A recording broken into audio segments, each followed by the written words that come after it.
أعوذ بالله من الشيطان الرجيم. بسم الله الرحمن الرحيم. إن المتقين في جنات وعيون ادخلوها بسلام آمنين ونزعنا ما في صدورهم من غل إخوانا على سرر متقابلين لا يمسهم فيها نصب وما هم منها بمخرجين نبئ عبادي أني أنا الغفور الرحيم. سبحان ربك رب العزة عما يصفون وسلام على المرسلين والحمد للہ رب العالمین. آج کی اس مجلس میں سورہ ہجر کی 6 آیتیں، آیت نمبر 45 سے 50 تک، ان آیتوں میں جنت والوں کا تذکرہ، جنت کی نعمتوں کا تذکرہ ہم سمجھنے کی کوشش کریں گے. اللہ تعالیٰ نے جنت کا بھی تذکرہ فرمایا اور جہنم کا بھی تذکرہ فرمایا. جہنم کا تذکرہ اس لیے فرمایا، ایک آدمی جہنم کا تذکرہ سننے کے بعد اللہ کے عذابات کو سن کر ڈرے، برائی سے توبہ کر لے، زندگی بدلے، اچھے راستے کو اختیار کر لے. اور جنت کو اور جنت کی نعمتوں کو اللہ تعالیٰ نے اس لیے بیان کیا تاکہ نیکی کرنے والے میں شوق بڑھ جائے، وہ اللہ تعالیٰ سے اچھی امید رکھے. آخرت کی جو زندگی ہے وہ ہمیشہ ہمیشہ کی زندگی ہے. اس زندگی میں جو خوشیاں ملنے والی ہیں، جو نعمتیں ملنے والی ہیں، اس سننے کے بعد اس کے لیے انسان دنیا میں تیاری کرنے والا بنے. اس سے پہلی جو آیتیں پڑھی گئی تھی اس میں جہنم کا تذکرہ تھا. وَإِنَّ جَهَنَّمَ لَمَوْعِدُهُمْ أَجْمَعِينَ. کافروں کے لیے اللہ کا یہ وعدہ ہے کہ ان کو جہنم ملنے والی. جو آدمی کفر پر جیتا ہے اور کفر پر مرتا ہے، خدا کی ذات میں کسی غیر اللہ کو شریک کرتا ہے، یہ معمولی مجرم نہیں. جو آدمی اللہ کا انکار کرے یا اللہ کا اقرار تو کرے، اللہ کے ساتھ کسی اور کو شریک کرے، یہ مشرک ہے، یہ کافر ہے، اس کی سزا جہنم ہے اور یہ سب جہنم میں جائیں. پھر اللہ تعالیٰ نے سورہ حجر میں یہ بھی بتایا، لہا 7 ابواب. جہنم کے 7 ڈورز ہیں، جہنم کے 7 دروازے.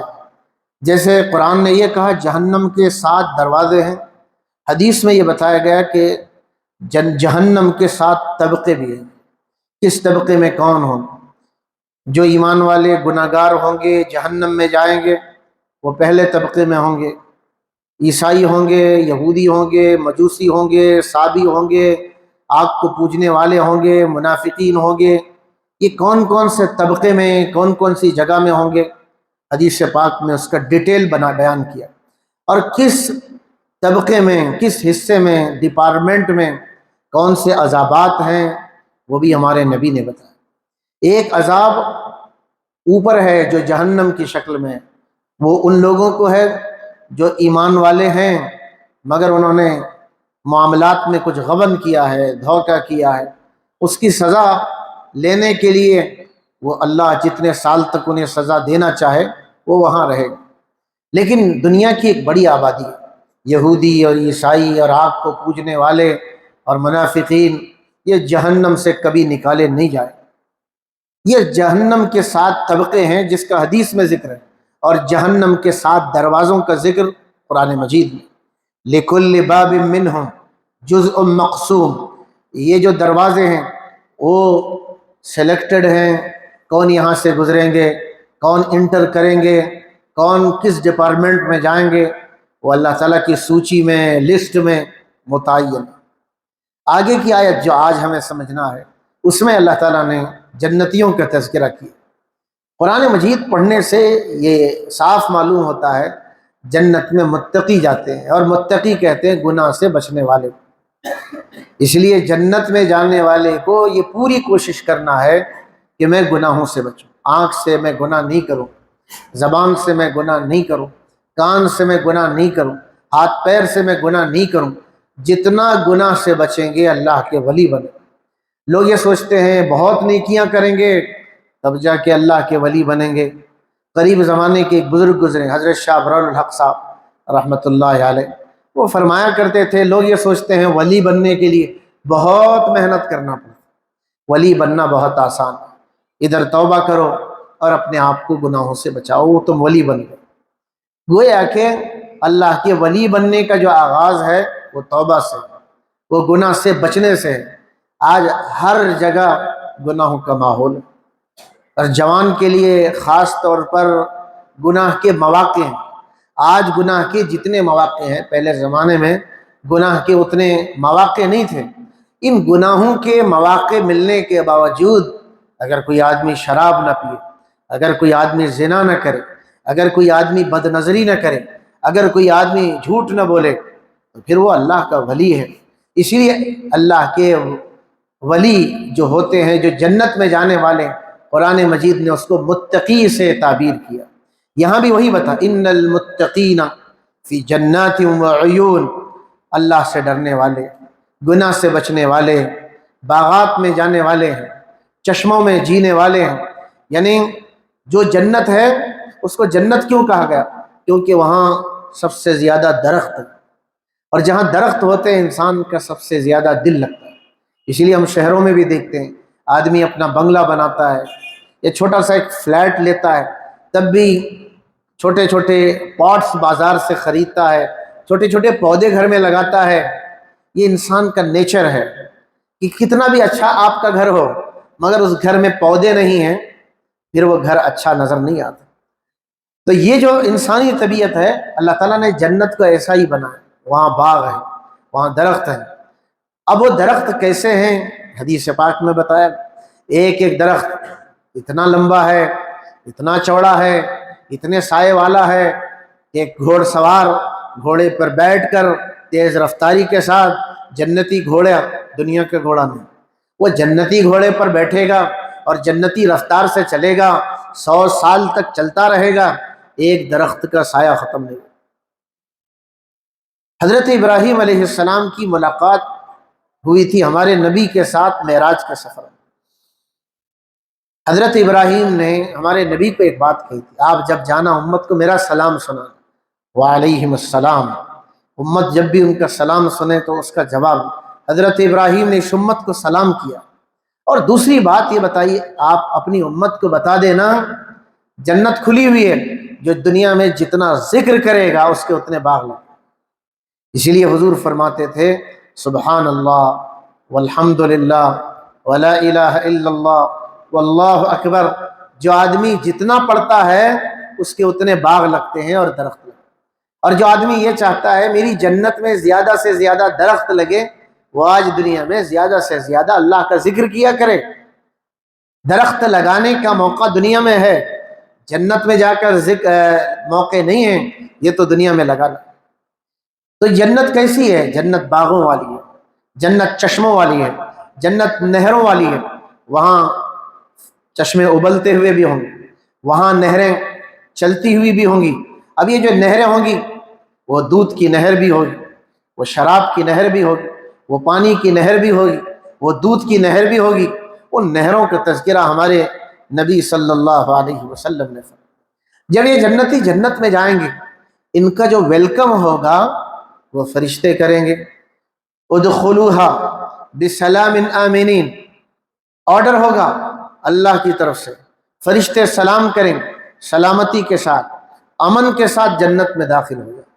دیکھیے میرا اور آپ کا استقبال کامیابی پر اگر ہمارے سگے بھائی کریں، ہمیں کتنی خوشی ہے۔ جنت تو جنت ہے، وہاں فرشتے کریں گے، دو باتیں کہیں گے، بسلام آمنین، سلامتی کے ساتھ آ جاؤ اور امن کے ساتھ آ جاؤ۔ یہ سلام اور امن کی کیا ضرورت ہے؟ سلام کا مطلب یہ ہے کہ جہاں تم آ رہے ہو اب یہاں کوئی مصیبت آنے والی نہیں، یہاں کوئی آفت آنے والی نہیں، یہاں کوئی بلا آنے والی نہیں۔ سلام کا لفظ بتا رہا ہے کہ جس دنیا میں آئے ہو یہاں تمہیں سلامتی ہے، یہاں کوئی تکلیف نہیں ہے۔ دنیا میں آدمی بادشاہ بھی بن جائے، پرائم منسٹر پی ایم بھی بن جائے، کرسی چھن جانے کا ہمیشہ ڈر لگا رہا۔ کتنے آج بھی دنیا میں بادشاہ، یہ سارے پی ایم اور سی ایم ہمیشہ ڈینجر زون میں رہتے، مال والا ہمیشہ آفتوں کے خطروں میں جیتا ہے۔ مگر جنت ایک ایسی جگہ ہے جہاں جانے کے بعد کوئی مصیبت نہیں، کوئی آفت نہیں، کوئی بلا نہیں. یہ ایک سلام کے لفظ سے بتایا، آمینین کے لفظ سے بتایا. امن ہے. امن کی کیا ضرورت ہے؟ امن کی ضرورت اس لیے ہے کہ وہاں کسی چیز کا ڈر تک نہیں ہے. اس کو عربی زبان میں خوف کہتے ہیں. خوف جب انسان کو لگتا ہے اسے امن کی ضرورت ہوتی ہے، اور جہاں آفات اور بلیات کا خطرہ ہوتا ہے اسے سلامتی کی ضرورت ہوتی ہے. جنت میں جب آپ جاؤ گے تمہیں سلامتی بھی ملے گی، کوئی آفت مصیبت بلا نہیں آئے گی. جب تم جنت میں جاؤ گے تمہیں امن بھی ملے گا، وہاں کسی چیز کا تمہیں ڈر نہیں. تیسری چیز ایک جنت کے بارے میں قرآن نے بڑی عجیب بتائی، وَنَزَعْنَا مَا فِي صُدُورِهِم مِّن غِلٍّ إِخْوَانًا عَلَى سُرُرٍ مُتَقَابِلِينَ. جب جنت میں جنتی جائیں گے، ایک مومنٹ ایسا بھی ہوگا کہ دنیا میں اہل ایمان میں بھی کچھ انبن ہوتی ہے، اور اس انبن کے نتیجے میں دلوں میں کھٹاس، دلوں میں بیر، دلوں میں آپس میں دوری پیدا ہوتی ہے. قرآن مجید نے اس کو غل سے تعبیر کی. یہ غل کا قرآن میں جگہ جگہ تذکرہ ہے. غل کہتے ہیں کینے کو. میرے اور آپ میں معاملات میں کمی پیشی ہو گئی، جس کے نتیجے میں میرے دل میں کچھ برائی آپ کی آ گئی، آپ کے دل میں میری برائی آ گئی. اب جنت میں ہم سب جمع ہوں گے، یار یہ بھی جنت میں بھی آ گیا یار، سلام کرنا مشکل ہو جائے گا. دیکھنا اللہ تعالیٰ جنت میں جانے سے پہلے دلوں کو صاف کرے. یہ دل اگر صاف نہیں ہوں گے جنت میں بھی ایک دوسرے کے ساتھ جینا مشکل ہو جائے گا. جنت میں جانے سے پہلے اللہ تعالیٰ سارے دلوں کے کھوٹ کو، سارے دلوں کے کینے کو صاف کر دے گا، اور یہ سارے جنتی صاف دل کے ساتھ جنت میں جائیں گے. صرف جائیں گے نہیں، بھائی بھائی بنیں گے. دو باتیں کہی، اخوانن، وہ بھائی بھائی بنیں گے، علی سرر متقابلین، اور وہ آمنے سامنے مشہریوں پر بیٹھ کر بات چیت کر رہے ہیں. گویا کہ قرآن نے یہ بتایا دل ایک ہے، دل کا صاف ہونا. بعض مرتبہ بول کے اعتبار سے صاف، بھائی میں نے معاف کر دیا، مگر دل صاف نہیں ہوتا. یہ دل تو دل ہے، جب ٹوٹتا ہے بنتا نہیں ہے. اب یہی ٹوٹا ہوا دل جنت میں جائے گا تو مسائل پیدا ہوں گے. اللہ تعالیٰ یہ دل کو جوڑے گا اور دل سے کینے کو صاف کرے گا، پھر ان کو بھائی بھائی بنائے گا، اور یہ آپس میں ملتے جلتے بھی ہوں گے. صرف ملتے جلتے نہیں ہوں گے، مشہریوں پر بیٹھے ہو. بیٹھتے کس کے ساتھ ہیں؟ جس کے ساتھ دوستی زیادہ ہوتی ہے ان کے ساتھ آدمی بیٹھتا ہے. جن کے ساتھ دوستی زیادہ نہیں ہوتی آدمی سلام کر کے گزر جاتا. قرآن نے یہاں بتایا علی سرور متقابلین، وہ مشہریوں پر بیٹھے گے. یہ مشہری کیا چیز ہے؟ آج کل کی زبان میں یہ ترجمہ کیا جا سکتا ہے وہ اچھے فرنیچر پر بیٹھے گے. کتنا فرنیچر؟ یہ فرانس کا بنا ہوا، یہ اٹلی کا بنا ہوا، یہ جرمنی کا وہ تو جنت کا فرنیچر ہوگا. اب یہ جنت کے فرنیچر پر بیٹھ کر وہ ایک دوسرے کے سامنے بیٹھے. اب یہ متقابلین ایک منظر پیش کرتا ہے. اس لیے لوگ فرنیچر جب گھر میں لگاتے ہیں اس کا بڑا خیال رکھتے ہیں، بھئی آمنے سامنے آدمی ہونا چاہیے. ایک ہی طرف لوگ بیٹھے ہیں، بات کرنے میں مزہ نہیں آتا، آمنے سامنے ہونا چاہیے، نگاہ ملنی چاہیے. وہ سب اللہ تعالیٰ نے ذکر کیا. اب یہ جنت ہے، لا یمسہم فیہا نصب، ان کے لیے جنت میں کوئی تکلیف نہیں پہنچے گی. وما ہم منہا بمخرجین، اور وہ وہاں سے نکالے بھی نہیں جائیں. دیکھیے تکلیف کی جگہ نہیں ہے، اور دوسری نکالے نہیں جائیں گے. یہاں دو باتیں سمجھ. پہلی چیز یہ بھائی تکلیف نہیں ہے، بہت اچھی بات، مگر کب تک تکلیف نہیں ہے؟ جیسے دنیا میں 100 سال 1000 سال تک، کیا جنت بھی لمیٹڈ ٹائم کے لیے ہے؟ 1000 سال کے بعد تکلیف آئے گی، اگر آتی تب بھی انسان پریشان رہے. قرآن نے کہا تکلیف کبھی نہیں آئے گی، ہمیشہ کے لیے تکلیف سے بچو گے. اور پھر ایسا بھی نہیں کہ تم وہاں سے نکالے جاؤ گے، تم ہمیشہ وہاں رہو گے. اور ایک بات یہ سمجھنا کہ کتنے دن آدمی جنت میں رہ کر رہے گا، کیا اس کا دل اکتا جائے گا؟ قرآن مجید نے اس کا بھی جواب، جنتی جنت میں 1000 سال رہے گا، وہ جنت سے اکتائے گا نہیں. یہ بھی سمجھیں، آپ کتنا بھی اچھا محل بنا لیں، آپ اس گھر میں اکتاتے ہیں. آپ گھر میں اچھا پینٹ کرتے ہیں، 6 مہینے نہیں جاتا، 1 سال نہیں جاتا، آپ کے دل میں آتا ہے اس کلر کو بدلنا چاہیے، اس کھڑکی کی جگہ کو بدلنا چاہیے. آپ اکتا جاتے ہیں۔ قرآن نے یہ بتایا لا یبغون عنہا حولا، وہاں ہوگا یہ کہ وہاں سے لوگ پلٹ کر کے کسی اور جگہ جانا بھی نہیں چاہیں گے، خواہش بھی نہیں پیدا ہوگی، اس لیے کہ آدمی تھکے گا۔ پھر آخر میں بتایا اے میرے نبی لوگوں کو بتا دینا میں کون ہوں، نبئ عبادی، اے پیغمبر بتا دو میرے بارے میں میرے بندوں کو، انی انا الغفور الرحیم، میں بہت معاف کرنے والا، میں بہت رحم کرنے والا ہوں۔ یہ تو میری رحمت کا حال ہے، لیکن میری پکڑ کے بارے میں بھی تم ڈرتے رہنا، وَأَنَّ عَذَابِي هُوَ الْعَذَابُ الْأَلِيمُ، میری پکڑ بھی بڑی دردناک پکڑ ہے۔ اللہ تعالی ہمیں سمجھنے کی توفیق عطا فرمائے۔ اللہم لک الحمد و لک الشکر۔ اللہم صلی وسلم دائما علی سیدنا محمد وعلی آل سیدنا محمد وبارک وسلم۔ اللہم انت السلام ومنک السلام، تبارک ربنا وتعالیت یا ذا الجلال والاکرام۔ اے اللہ ہمیں نیک بنا دے، نیک بندوں میں شامل فرما دے، ہمارے دل کو بدل دے، متقیوں میں شمار کر دے، ہمیں گناہوں سے بچا دے، اچھے ماحول میں بیٹھنے دل کو بنانے کی توفیق عطا فرما۔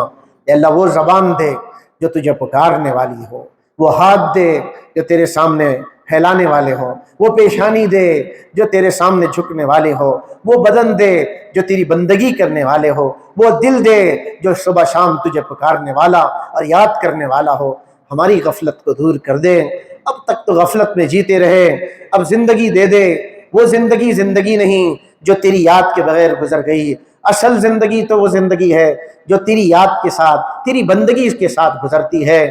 نہ جانے زندگی کا آخری دن، آخری وقت کب ہے، اس سے پہلے پہلے ہمیں توبہ کی توفیق دے، متقیوں میں شمار کر لے، جنت والوں میں ہمارا نام بھی لکھ دے، اپنے نیک اور فرمانبرداروں میں شامل فرما لے۔